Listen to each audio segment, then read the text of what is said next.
semua pengalaman di sini tuh nggak akan lu dapat lagi ketika lu udah lulus dari kuliah. Jadi ambillah selagi bisa. 今からそれのところへ行くか。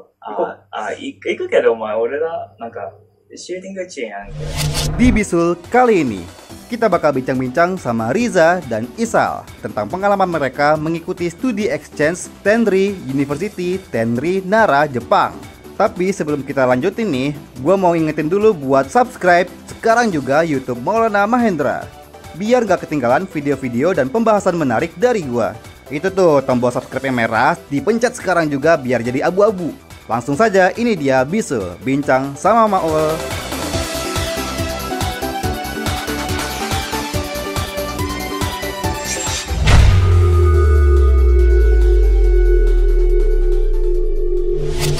Assalamualaikum warahmatullahi wabarakatuh. Selamat datang kembali di Bisul Bincang sama Maul. Oke, kemarin kita sudah menghubungi Isal, mahasiswa U4 yang sekarang lagi studi exchange di Tenri University Tenri Nara, Jepang. Tapi kemarin kita membahas tentang bagaimana kondisi pandemi COVID-19 di Jepang, khususnya di daerahnya dia ya. Sekarang kita mau tanya lebih lanjut nih. Gue sendiri juga penasaran ya, karena Isal bersama Riza, temannya juga, ini sedang mengikuti studi exchange di Tenri University. Kita bakal tanya-tanya nih, apa aja sih yang mereka pelajari, terus apa aja, bagaimana pengalaman mereka di sana, dan seperti apa sih kehidupan mereka selama menjalani exchange di Tenri University Tenri Nara, Jepang. Langsung saja kita menghubungi Riza dan Isal. Kita udah bersama Riza dan Isal. Sekarang kita bakal tanya-tanya tentang exchange di Tenri University. Apa sih sebenarnya exchange yang diikutin oleh Isal sama Riza? Ya Isal. Jadi ini namanya program Tenri University Exchange program 2019-2020.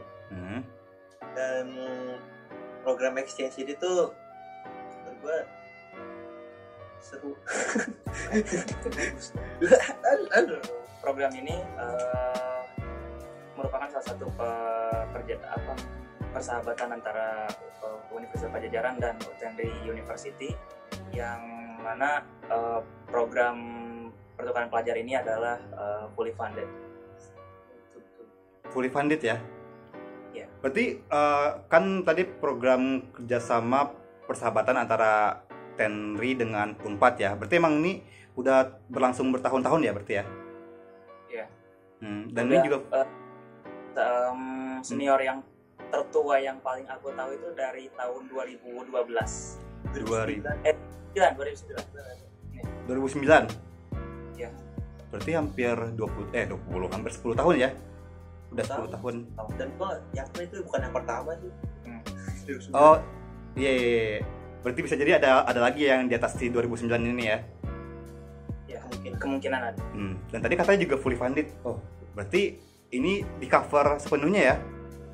Ya, di cover sepenuhnya. Oh, iya. Mulai dari apartemen, air, listrik, internet, sama kita juga dikasih beasiswa stipul itu 12.500-an yen.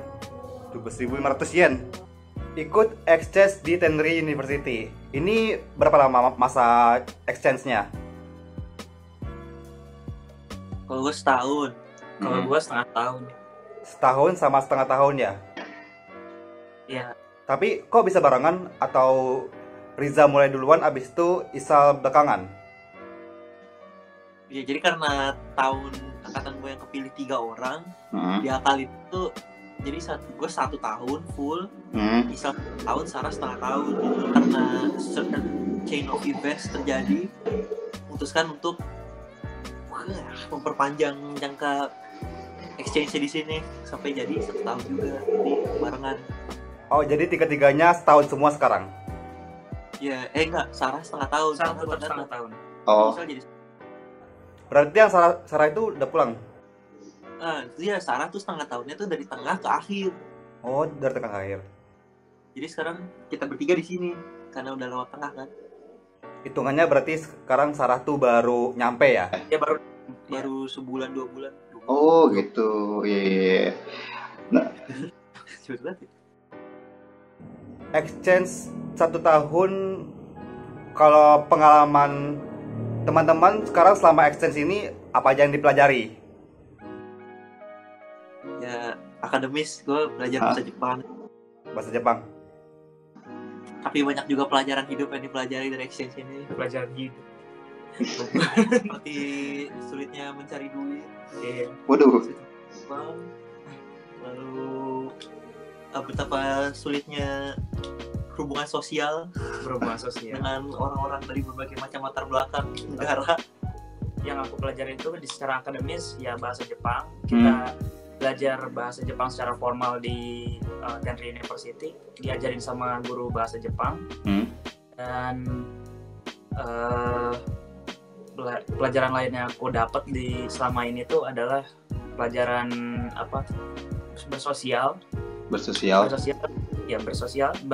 Bagaimana kita berbaur dengan orang-orang dari seluruh dunia seperti Amerika, Ukraina, Kanada, Brazil, banyak dunia. Kayak bilangnya, cara bergaulnya itu punya caranya unik masing-masing gitu. Jadi kita nggak bisa bergaul secara nggak bisa dengan satu cara gitu ya? Jadi bingung. Harus bisa menyesuaikan dengan orang-orangnya ya? Harus kita menyesuaikan. Beda karakter, beda orang, beda pula penyesuaiannya, caranya ya? Betul. Dan juga salah satu yang gue pelajarin sampai sekarang ini tuh selama exchange itu susahnya cari duit. Pertama, kita itu kan tinggal di Jepang. Yang pertama, yang ekonominya itu lebih kuat dari Indonesia kan. Jadi yang biasa di sini tuh pun bagi kita orang Indonesia segitu mahal gitu. Padahal di sini harganya normal gitu segitu tuh. Nah, karena itu aku juga kan nggak mungkin bergantung 100% ke duit yang dikirim dari orang tua juga. Lagian nggak pengen ngerepotin orang tua juga. Maka dari itu aku part time untuk bisa memenuhi kebutuhan juga di negara yang sangat mahal ini menurutku ya.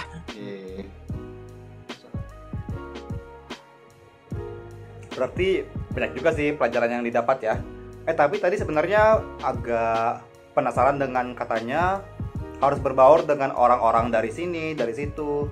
Berarti exchange di Tenri ini satu kelas tuh diisi oleh berbagai macam negara gitu ya mahasiswanya? Iya, betul. Komunikasinya pakai bahasa Jepang gitu? Tergantung.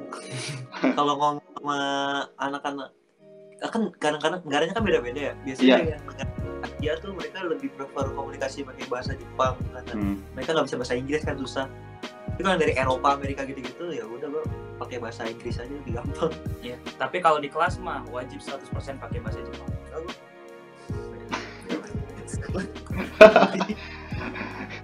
Berarti lagi-lagi ya emang tergantung orangnya juga ya? Iya. Iya. Pakai bahasa apa lah, ikutin aja. Pakai bahasa apa aja ya? Terus belajar bahasa Jepangnya itu ada hiragana, kata-kata, sama kanji kan? Itu berarti semuanya dipelajarin tuh? Oh jelas. Jelas. Sampai kanji yang seribet itu juga? Yes. Kanji ya. Iya. Berarti udah pada jago banget dong bahasa Jepang ya? Semua huruf bisa dibaca. Waduh. Ya gimana? Pas-pasan lah. Yang penting kalau diomelin sama paham lah. Nanti ngomong kita ngerti. Betul. Iya. Terus kalau untuk belajar bahasa Jepang tuh menurut kalian sendiri susah nggak? Siapa dulu nih? Menurut gua Bebas sih. gua waktu ini kan bahasa Jepangnya 0 ya, bener-bener kagak ngerti sama sekali. Dan menurut gua dalam waktu 6 bulan tuh udah cukup buat lu tuh paling nggak nangkep gitu loh perintah-perintah simple yang gampang-gampang dulu kayak taruh ini sini ini kamu kenapa apa kabar gitu-gitu tuh nangkep lah omongan percakapan sederhana. Tapi ya tapi setelah itu nyampe sekarang nih udah berapa bulan lagi lewat, pengetahuan gue tuh nggak berkembang banget gitu loh kayak. Jadi menurut gue pelajaran bahasa Jepang tuh easy to get started, tapi ketika lu udah nyemplung itu akan lautannya dalam gitu loh.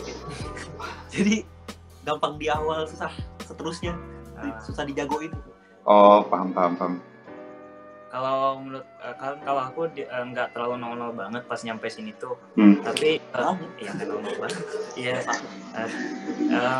Tapi ya aku kan misalnya orang yang standar gitu, nggak ada dialek ataupun apa gitu. Jadi pas udah ke Jepang pun kan di sini Kansai, mereka ngomongnya itu bahasa Jepang yang pakai dialek Kansai. Aku yang nggak terlalu terbiasa ngomong dialek Kansai ya agak kaget gitu kan, nah ini orang ngomong apa gitu kan, padahal kayak di awal ngerti, tapi lah ini ngomongnya apa gitu, oh ini dialek Kansai ini artinya.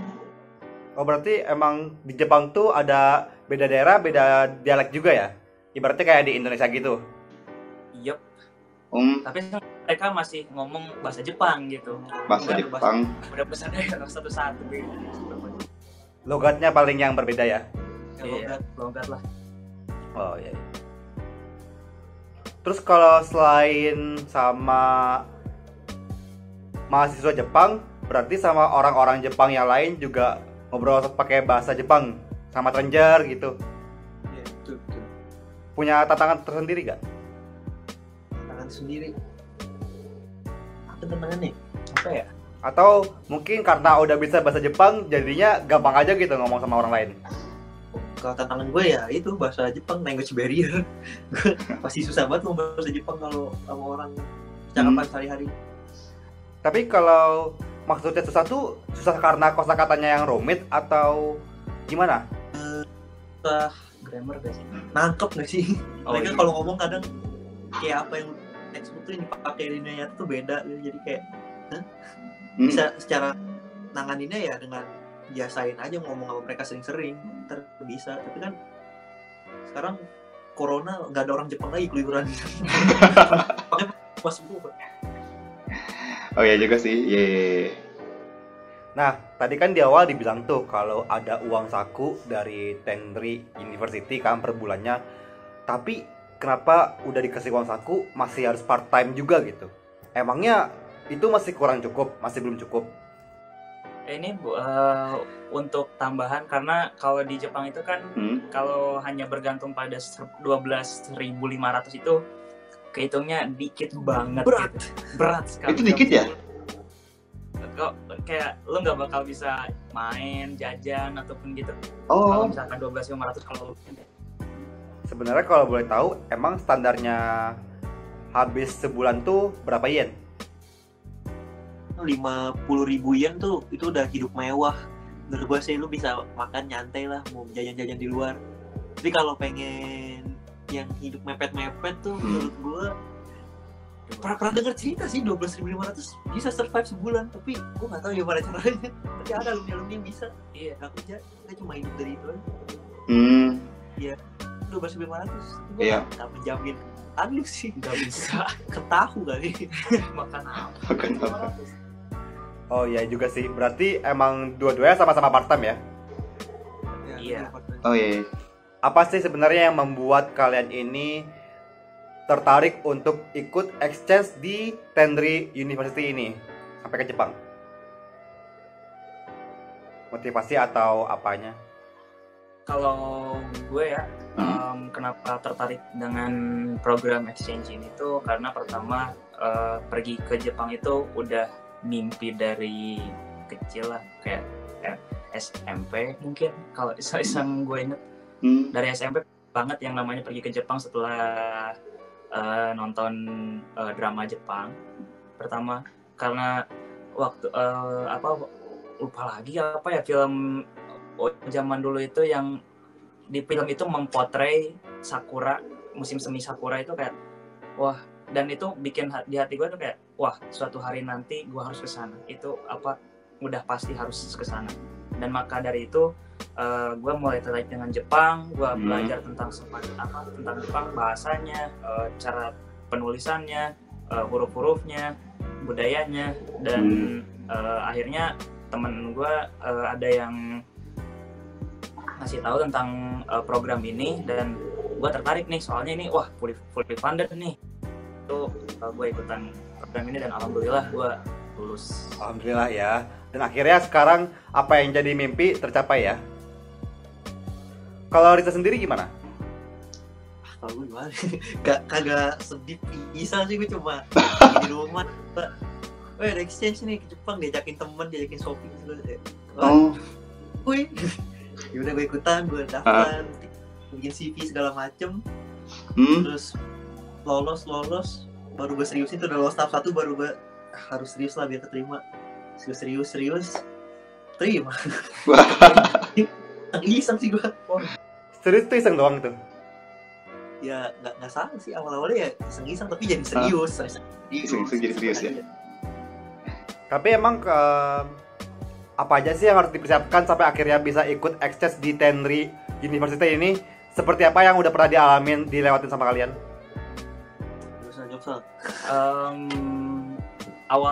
Dari tahap awal sampai akhir seleksi itu, pertama kita disuruh untuk seleksi resume atau CV. Nah, resume itu kita dinilai, gue berdasarkan apa? Gue tau kok itu yang nilai apa, kan pernah nanya-nanya. Jadi seleksi berkas tuh sebenarnya walaupun disuruh ngirim CV sama motivation letter, yang di seleksi berkas tuh cuma dilihat tuh cuma itu doang. Kayak lu tuh angkatan berapa, terus udah angkatan berapa di Unpad, berapa doang, cuma apa sih? Persyaratan doang, persyaratan wajibnya doang gitu yang dilihat. Minimum requirements-nya doang gitu. Jadi kemungkinan lolosnya masih gede kalau lo mengikuti. Tapi kayak checkpointnya jelas gitu loh. Kayak IPK 2,7. Oh, persyaratan intinya ya? Seleksi berkas tuh seleksinya jelas gitu. Tapi ada lagi gak sih yang membuat, kan kalau kayak gitu kan hampir semuanya juga bisa gitu punya IPK, tapi ada nggak ya membuat lu tuh spesial sampai akhir keterima? Itu baru bisa ditunjukin di itu sih tahap 2 tahap 3 sih. Tahap 2 tahap 3. Tahap 2 tahap 3 itu presentasi di depan juri, yang mana jurinya itu kalau waktu angkatan kita ini merupakan salah satu awardee tahun sebelumnya, yaitu yang waktu kita itu Alvin Senzayesi. Nah, ada tambahan lagi gak tentang pendaftaran ini? Tentang seleksi tadi? Itu tadi presentasi itu wawancara mereka. Itu di situ tuh kalau pengen kayak nunjukin lu tuh orangnya gimana, skill lu apa, kelebihan lu apa, di situ tuh baru mulai tuh. Kayak kalau tadi di live gue bilangnya, gue harus punya, di situ baru lu bangun fondasi utama, main pillar lu dari untuk semua jawaban-jawaban gitu. Jadi kalau misalnya kalau gue tuh gue udah memutuskan fondasi utama gue dari untuk untuk presentasi, wawancara segala macam tuh adalah skill gue bikin komik gitu loh. Jadi, komik. Itu mulai yang gue keluarin, iya gue bisa bikin komik. Ntar kalau keterima komik kayak komik mulu dah ngebacotnya. Jadi kalaupun mereka nanya balik ke gue bisa jawab gitu kayak iya, matain kok daerah sini gitu. Jadi itu fondasi utamanya. Dan kalau nggak tahu apa.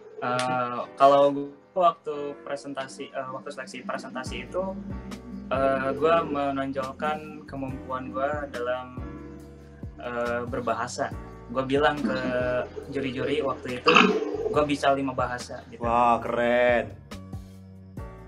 Dan kayak menunjukkan kalau misalkan lu pada tuh harus milih gue gitu. Emang gitu sih, lu harus agak-agak ngancem gitu. Gue juga ngancem gitu waktu di seleksi 3. Ya lu bisa pilih kandidat yang lain, tapi siapa di sini yang bisa bikin komik yang bisa exchange Tenri ini sebenarnya gue pakai komik. Gue ancam-ancam aja di situ. Anjay. Kalau gue ngomong ke waktu seleksi 3 itu ngomong Pak Roni atau ke jurinya itu, kalau misalkan kalau saya ini bisa menjembatani orang gak bisa bahasa Jepang, aku bisa hubungkan dia ke itu. Dan kalau yang gak bisa bahasa Inggris, aku bisa hubungkan dia. Jadi aku kan bisa bahasa Jepang, bisa bahasa Inggris, kayak gitu. It works, so why not? Wow. Yang pasti yang gue tangkap tuh adalah kalian tuh sangat-sangat menonjolkan, menjanjikan apa yang kalian bisa ya. Kalian tuh pede dengan kemampuan yang udah punya ya. Riza dengan bikin komiknya, Isal dengan kemampuan berbahasanya sampai 5 bahasa tadi ya.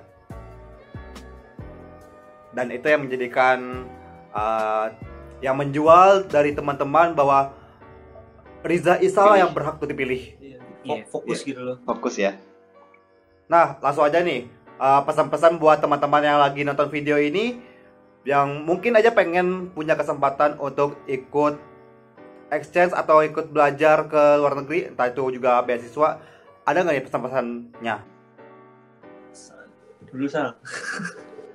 Pesan-pesan kan kalau misalkan Riza dikasih tahu nih tentang info exchange ini. Nah, kalau misalkan buat kalian yang pengen sekolah di luar negeri juga tapi ya pengen pertukaran pelajar lah kayak kita, meskipun aku nggak berhak untuk ngomong ini, tapi please ngulik tentang kesempatan belajar di luar negeri kayak student exchange kayak gitu. Cek di pesan anak Unpad lah atau masuk Unpad, karena setelah gue keterima di exchange program exchange ini tuh gue lebih suka ngulik masuk Unpad, dan kayak segampang itu loh, kayak lu tahu tentang info ada event apa, program apa, itu kayak gampang banget kalau misalkan lu mau gitu cari gitu, lihat gitu. Jadi pinter-pinter ngulik, cari kesempatan, cari opportunity itu kayak digital men, udah gampang banget gitu cari informasi kalau mau gue. Jangan malas juga pokoknya. Terus ini pun gue waktu seleksi itu pun gue aja heran sama gue diri sendiri, kayak kok gue mau sih ngerjain hal-hal dokumen yang ribet menurut gue gitu, yang gue nggak terlalu jago di dalamnya itu, kayak karena gue emang niat gitu pengen ikutan ini tuh ya, lu niatin dan kalau niat dan serius, insya Allah kok lu nggak bakal hasilnya hasil tuh nggak bakal ngianatin usaha. Anjay, keren. Riza, ada tambahan? Mana dari gue ya? Iya, nice ya.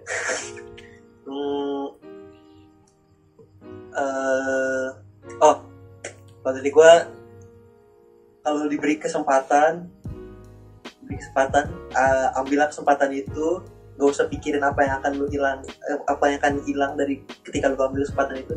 Jadi quotes-nya bagus gitu. Berjalanlah sejauh mungkin sampai tidak merindukan apa yang lu tinggalkan, or something like that. Jadi maksud gue, kayak contohnya kalau lu diberi kesempatan untuk exchange, ada kesempatan exchange, ambil aja, gak usah pikirin ntar gue ngulang setahun deh. Worth it man.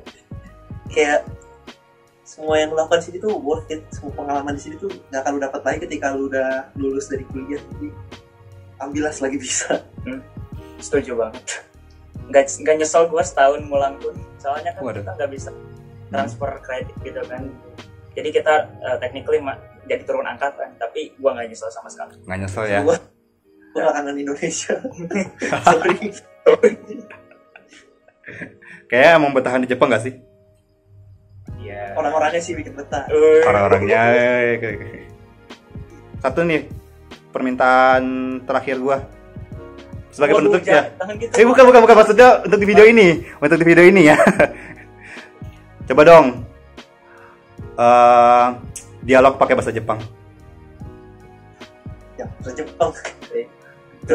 Dosu. 今からそれのところへ行くか。行くけど、お前俺らなんかシューティング中やんけど。そう。